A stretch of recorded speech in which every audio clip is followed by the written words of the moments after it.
Hi friends, welcome to we learn. നമ്മൾ cell അല്ലെങ്കിൽ കോശങ്ങളുടെ ബേസിക്സ് നമ്മൾ മുമ്പത്തെ വീഡിയോയിലൂടെ പഠിച്ചിട്ടുണ്ടായിരുന്നു. നമ്മൾ അതിൻ്റെ ബാക്കിയായി വരുന്ന പാർട്സ് ഓഫ് സെൽസിനെ കുറിച്ചാണ് ഇന്നത്തെ വീഡിയോയിലൂടെ നോക്കാൻ പോകുന്നത്. ശരിക്കും നമ്മുടെ പാർട്സ് ഓഫ് സെൽ എന്ന് പറയുന്നത് വളരെ വലിയൊരു ടോപ്പിക്കാണ്. അത് ചെറിയൊരു വീഡിയോയിലൂടെ കംപ്ലീറ്റ് ആകില്ല. നമുക്ക് അതുകൊണ്ട് തന്നെ പാർട്സ് ഓഫ് സെല്ലിനെ നമുക്കൊരു 3 പാർട്ടുകളായിട്ട് ചെയ്യാം.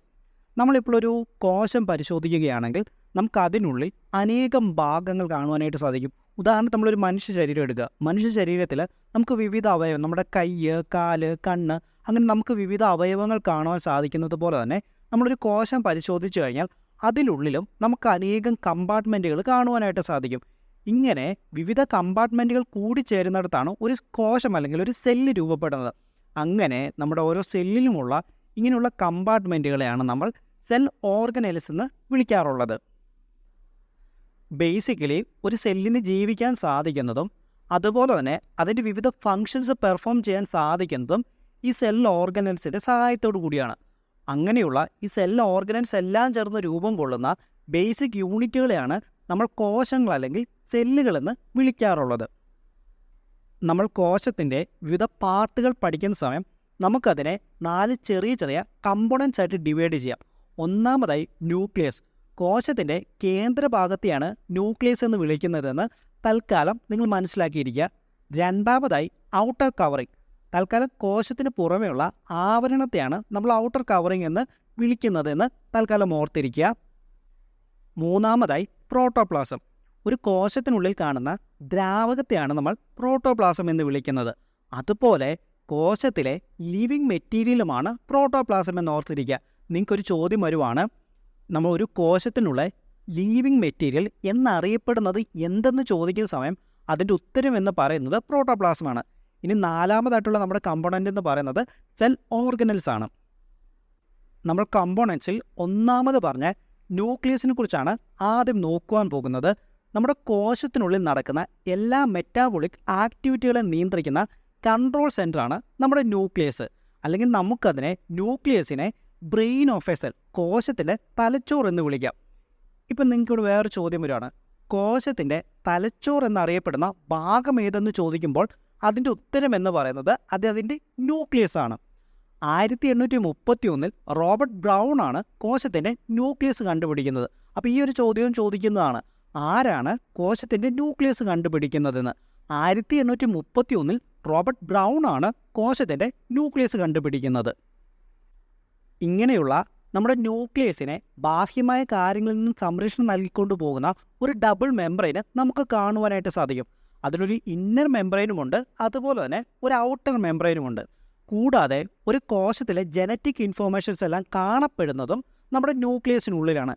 എന്താണ് ജനറ്റിക് ഇൻഫോർമേഷൻസ് എന്നാൽ നമ്മുടെ ഹെറിഡിറ്ററി മെറ്റീരിയൽ ആയിട്ടുള്ള DNA അല്ലെങ്കിൽ ഡിയോക്സി റൈബോ ന്യൂക്ലിക് ആസിഡിനെയാണ് നമ്മൾ ജനറ്റിക് മെറ്റീരിയലുകൾ എന്ന് വിളിക്കുന്നത്.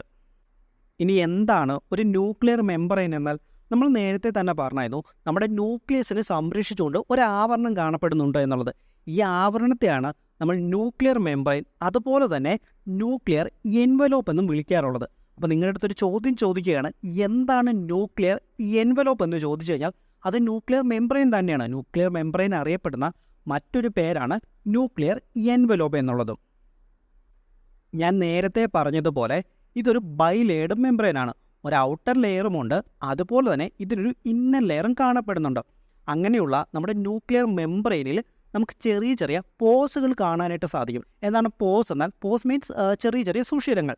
ഇങ്ങനെയുള്ള ഈ പോസ് വഴിയാണ് നമ്മുടെ ന്യൂക്ലിയസും അതിന് പുറത്തുള്ള വസ്തുക്കൾക്കും ഇടയിലായിട്ടുള്ള എക്സ്ചേഞ്ചുകൾ നടക്കുന്നത്. അതായത് നമ്മുടെ ന്യൂക്ലിയസിനുള്ളിലേക്ക് ചില വസ്തുക്കൾക്ക് വരേണ്ടതായിട്ട് വരും, അതുപോലെ തന്നെ ന്യൂക്ലിയസിനുള്ളിൽ നിന്നുള്ള വസ്തുക്കൾക്ക് പുറത്ത് പോകേണ്ടതായിട്ട് വരും. അങ്ങനെയുള്ള എക്സ്ചേഞ്ചുകൾ നടക്കുന്നത് നമ്മുടെ ന്യൂക്ലിയർ മെംബ്രെയിനിൽ കാണപ്പെടുന്ന ഈ ചെറിയ ചെറിയ പോഴ്സ് വഴിയാണ്. അപ്പോൾ കൂടെ തന്നെ ഓർത്ത് വെക്കുക, നേരത്തെ പറഞ്ഞതെന്നുള്ള നമ്മുടെ ന്യൂക്ലിയർ മെംബ്രെയിൻ എന്നുള്ളത് ഒരു ഡബിൾ ലെയർഡ് സ്ട്രക്ചറാണ്. അതിനൊരു ഔട്ടർ ലെയറുമുണ്ട്, ഇന്നർ ലെയറുമുണ്ട്. അങ്ങനെയുള്ള ഈ ഔട്ടർ ലെയറിനും ഇന്നർ ലെയറിനും ഇടയ്ക്ക് കാണപ്പെടുന്ന സ്പേസ് ഉണ്ട്. ഈ സ്പേസ് അറിയപ്പെടുന്ന പേരാണ് പെരി ന്യൂക്ലിയർ സ്പേസ് എന്ന പേരിൽ. അപ്പോൾ നിങ്ങൾക്കൊരു ചോദ്യം വരുവാണ്, എന്താണ് പെരി ന്യൂക്ലിയർ സ്പേസ് എന്നൊരു ചോദ്യം വന്നു കഴിഞ്ഞാൽ അത് നമ്മുടെ ന്യൂക്ലിയസിൻ്റെ ആവരണമായിട്ടുള്ള ന്യൂക്ലിയർ മെംബ്രെയിനിൽ, അതായത് 2 ആവരണങ്ങൾ ചേർന്നിട്ടാണ് ന്യൂക്ലിയർ മെംബ്രെയിൻ രൂപപ്പെടുന്നത്, ഔട്ടർ ലെയറും ഇന്നർ ലെയറും. അങ്ങനെയുള്ള ഔട്ടർ ലെയറിനും ഇന്നർ ലെയറിനും ഇടയ്ക്ക് കാണപ്പെടുന്ന സ്പേസിനെയാണ് നമ്മൾ പെരിന്യൂക്ലിയർ സ്പേസ് എന്ന് വിളിക്കാറുള്ളത്. അടുത്തതായി നമുക്ക് പഠിക്കാനുള്ളത് ന്യൂക്ലിയോലസുകളെ കുറിച്ചാണ്. നമ്മുടെ ന്യൂക്ലിയസിനുള്ളിൽ കാണപ്പെടുന്ന സ്പെറിക്കൽ മെംബ്രെയിൻലെസ് ബോഡീനെയാണ് നമ്മൾ ന്യൂക്ലിയോലസ് എന്ന് വിശേഷിപ്പിക്കാറുള്ളത്. അപ്പോൾ എന്തൊക്കെ ചേർന്നുകൊണ്ടാണ് നമ്മുടെ ന്യൂക്ലിയോലസുകൾ രൂപം കൊണ്ടിരിക്കുന്നത്? നമ്മുടെ DNA-യും RNA-യും അതുപോലെ പ്രോട്ടീൻസും ചേർന്നുകൊണ്ടാണ് ന്യൂക്ലിയോലസുകൾ രൂപം കൊണ്ടിരിക്കുന്നത്. അതുപോലെ തന്നെ നമ്മുടെ കോശത്തിനുള്ളിൽ റൈബോസോംസ് രൂപം കൊള്ളുന്നത് അല്ലെങ്കിൽ റൈബോസോമൽ സിന്തസിസ് നടക്കുന്നത് നമ്മുടെ ന്യൂക്ലിയോലസുകളിൽ വെച്ചിട്ടാണ്. അപ്പോൾ നിങ്ങൾക്കൊരു ചോദ്യം വരും, നമ്മുടെ കോശത്തിനുള്ളിൽ എവിടെയാണ് റൈബോസോമൽ സിന്തസിസ് നടക്കുന്നത് എന്ന് ചോദിച്ചാൽ അത് ന്യൂക്ലിയോലസുകളിൽ വെച്ചിട്ടാണ് നമ്മുടെ കോശത്തിനുള്ളിൽ റൈബോസോമൽ സിന്തസിസ് നടക്കുക. സിന്തസിസ് എന്ന് പറഞ്ഞാൽ ഉൽപ്പാദനം എന്ന തൽക്കാലം നിങ്ങൾ ഓർത്ത് വെക്കുക. അല്ലെങ്കിൽ നമുക്ക് നമ്മുടെ കോശത്തിനുള്ളിൽ റൈബോസോംസ് രൂപം കൊള്ളുന്നത് എവിടെയാണെന്ന് ചോദിച്ചു കഴിഞ്ഞാൽ അത് നമ്മുടെ ന്യൂക്ലിയോലസുകളിലാണെന്നുള്ളത് നിങ്ങൾ പഠിച്ചിരിക്കുക. ബിക്കോസ് ഇത് പണ്ടൊരു എക്സാമിന് ചോദിച്ചിട്ടുള്ളൊരു ചോദ്യമാണ്. അതുപോലെ തന്നെ നമ്മുടെ ന്യൂക്ലിയസിനുള്ളിൽ കാണപ്പെടുന്ന ഒരുതരം പ്രോട്ടോപ്ലാസത്തെയാണ് നമ്മൾ, അല്ലെങ്കിൽ ന്യൂക്ലിയസിനുള്ളിൽ കാണപ്പെടുന്ന ഒരുതരം ദ്രാവകത്തെയാണ് നമ്മൾ ന്യൂക്ലിയോപ്ലാസം എന്ന് വിളിക്കാറുള്ളത്. അപ്പോൾ ഈ ഒരു കാര്യം കൂടെ ഓർത്ത് വെക്കുക. അപ്പോൾ ഈ ഒരു ക്ലാസ്സിലൂടെ നമ്മൾ ഇത്രയുമാണ് നോക്കുന്നത്. ഇനി ബാക്കി വരുന്ന ടോപ്പിക്കുകൾ നമുക്ക് കോശവുമായിട്ട് ബന്ധപ്പെട്ട അല്ലെങ്കിൽ കോശത്തിനുള്ളിലുള്ള പാർട്സുകളെക്കുറിച്ച് നമുക്ക് വരുന്ന വീഡിയോയിലൂടെ നോക്കാം. അപ്പോൾ ഞാൻ ഈ വീഡിയോ കൺക്ലൂഡ് ചെയ്യുന്നതിന് മുമ്പ് ഈ പറഞ്ഞ ടോപ്പിക്കുകളെല്ലാം നിങ്ങൾ നന്നായിട്ട് തന്നെ പഠിക്കുക. അതുപോലെ തന്നെ നോട്ട്സ് എഴുതുക.